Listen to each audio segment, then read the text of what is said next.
Trigger pull is perhaps the most important part of fine marksmanship. It's the difference between a sharpshooter and a poor shooter. Now, I've broken down trigger pull into 5 points for a good trigger pull. And I want you guys to pay attention to this because this is a really big deal to all of your sharpshooting, all of your marksmanship. Trigger pull is a big deal. And it's basically the same. All the techniques, all the basic parts to your trigger pull are the same no matter what gun you're using. The first part of trigger pull I'm going to talk about is independent movement. That's my point one, is independent movement. Doesn't mean that it's the most important point to the trigger pull. They're all equal. Independent movement. What that means is when the trigger finger moves, see that? It's hard to do. When the trigger finger moves, you don't want to move the rest of your fingers. You probably just saw as I was pulling my trigger finger, these fingers tend to want to squeeze with it. It's hard not to do this independent movement. Or it's hard to do the independent movement. I want to have it when I pull the trigger, only my trigger finger moves. The best way to practice that independent movement is with an open hand or a just relaxed hand. That trigger finger straight, pull the trigger. There you go. It takes some concentration to not pull that trigger and have the rest of your grip fingers move too. If you do that at all when you're pulling the trigger, at all, that's a horrible habit. That's going to twist the gun one way or the other horribly as you shoot. That's one of the big reasons why people tend to shoot far left or far right, even when the sights were lined up and they knew those sights were on the bullseye, but their bullet's over here all the time, or excuse me, or over here all the time. That's the number one reason there, is because the grip changes as the trigger pull changes. Alright, so trigger pull, right? If my grip is not independent from my finger, my trigger finger, if when I'm pulling that trigger I don't have that independent movement, if the rest of my grip fingers are moving a little bit too, what I will get is this.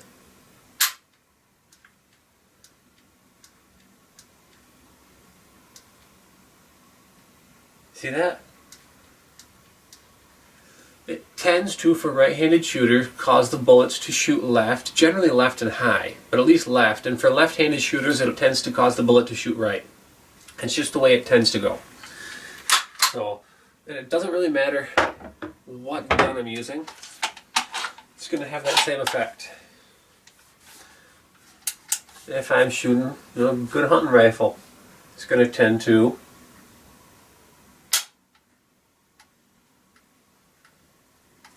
do that. If I'm shooting my shotgun, it's going to tend to do that. Now, I'm over-exaggerating a little bit, but this is something that over the years I've had a little trouble with, and honestly, this is something that I see a lot at the shooting range, where both new and more experienced shooters tend to do this. They're shooting, and you can see that gun move as they pull the trigger. And it's mostly grip. Point number one, independent movement. Practice that. Practice that at home. This is how you practice it. Proximate grip position of your hand. Trigger pull. Trigger pull. Trigger pull. That's point number one. Point number two is no contact. What I mean by that is that trigger finger can only contact the trigger, can't contact anything else. The trigger finger can't contact the trigger guard anywhere. I can't be lazy fingering it and having this down so it's on the trigger guard. I can't have it anywhere where it's touching the trigger guard. I also don't want it any spot where it would be contacting the stock or the grip anywhere in here. If it's kind of lazy fingering it, which is, well, lazy fingering is when the trigger finger is just laying around. It's kind of in the way. Right now I'm lazy fingering, my trigger finger is touching the stock. I don't want that because the trigger finger will move, right? So if the trigger finger is also touching the stock and the trigger, when I pull the trigger, it's going to be pushing not just the trigger, but it's pushing the stock a little bit too. No contact on that trigger finger. Number 3 is your straight pull. Straight pull is the trigger's here, I'm going to pull it back. If at all I'm pushing it this way or that way during the pull, I'm twisting the rifle, and this is another big thing that will, especially for a rifle, it'll visibly move it to the point where I can stand here watching a guy shoot and I can see his rifle move left, or if he's a left-hand shooter, I can see his rifle move right, generally right and high or left and high, and I can watch it happen. At 100 yards, this is often between 6 and 10 inches of movement at 100 yards. So it is a big deal. Right. So straight pull. It's similar to the same thing as the independent movement where I'm twisting the rifle with my grip fingers. As I pull, I can pull on this angle, or I can pull kind of on here. I can kind of pull like this, or I can kind of pull this way. Either way, I'm either pushing the trigger sideways, I'm greatly exaggerating, but pushing the trigger sideways, or I'm pulling the trigger sideways as I'm pulling the trigger in. You don't want that. It's so easy to put pressure this way or that way. How you work on their straight trigger pull is, you can watch it. I want to pull straight down. Practice your trigger pull without your gun. This is a big deal, I'm telling you. This is a huge marksmanship tip here. If you want to be a sharpshooter, practice your trigger pull. Just like this. And straight down. You don't want to go this way at all, which basically means your finger's not going to be lazy, kind of straightened out. If you got a straighter finger like this, you pull your trigger, it's going to go this way, which means I'm pushing the trigger to the side a little bit. If my finger is reached too far through the trigger, I'm going to be pulling it a little bit sideways. And the next 2 points help with the straight trigger pull. That is straight finger. I want the finger, well, not, of course you can't pull it with a straight finger, but I don't want it necessarily too curved. Sometimes that works, but what I want you to start working on is straight finger. Practice this even. This is kind of even a weird one. Can you get your finger, I can't even do it right now, it comes and goes, totally straight on an angle. Here's what I do to practice that. I brace it here and I bend it totally straight. After working on that a few times, I can usually actually just hold it fairly straight. See how that's totally straight? Kind of. Straight like that. That's what you want to try and work on. There's 2 finger positions that you guys can work on.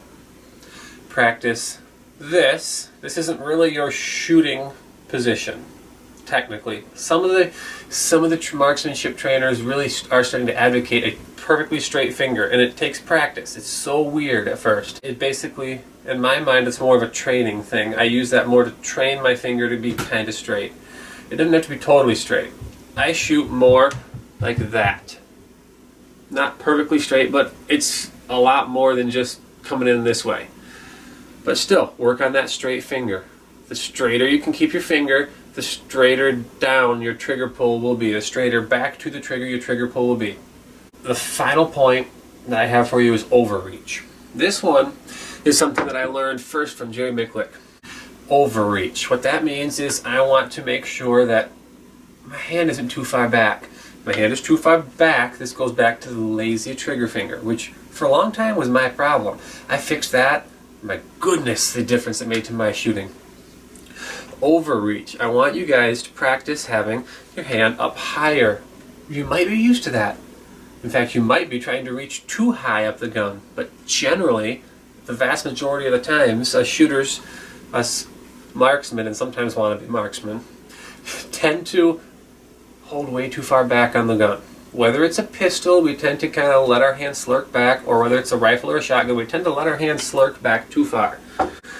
My trigger finger now is way past the trigger. I'm actually going past it and reaching back in a little bit. Now that kind of goes against the straight finger that I was just talking about, but that's okay. Sometimes you have to bend those rules a little bit. That's why the straight fingers that I was saying about, doing this and practicing that trigger pull.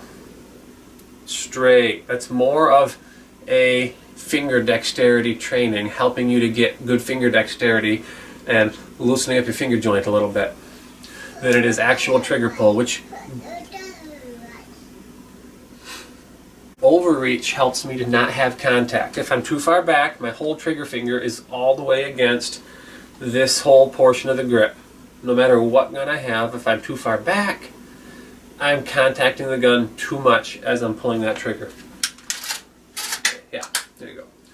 If I'm forward more, I have, here, I'll turn this way so you can see a little bit. I have that space. What I've put together from all the information I could find and what works for not just me but for shooters I know, what's helped a lot of people I know, and what the experts say. These 5 points. Independent movement, right? I don't want this finger movement to be involved with anything else on my hand. No contact. No contact between the trigger finger and the gun anywhere except on the trigger.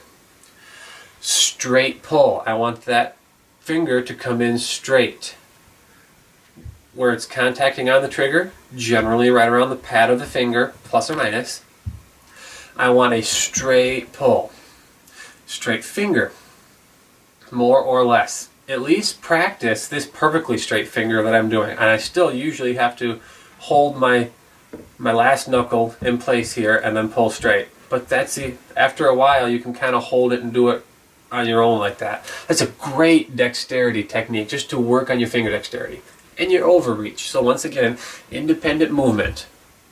No contact of the trigger finger between the rifle. Independent movement, no contact, straight pull on the pad. Straight finger, overreach. Not government overreach, the other kind of overreach. Independent movement, no contact, straight pull on the finger pad. Straight finger and overreach. Well, thanks for watching Michigan Sharpshooters. This video really helped me and a lot of my friends out. I hope you guys liked it. If you care to, click the like button and look around for more useful information. And I've got a few more videos to put out here quick. So catch you later. Bye now.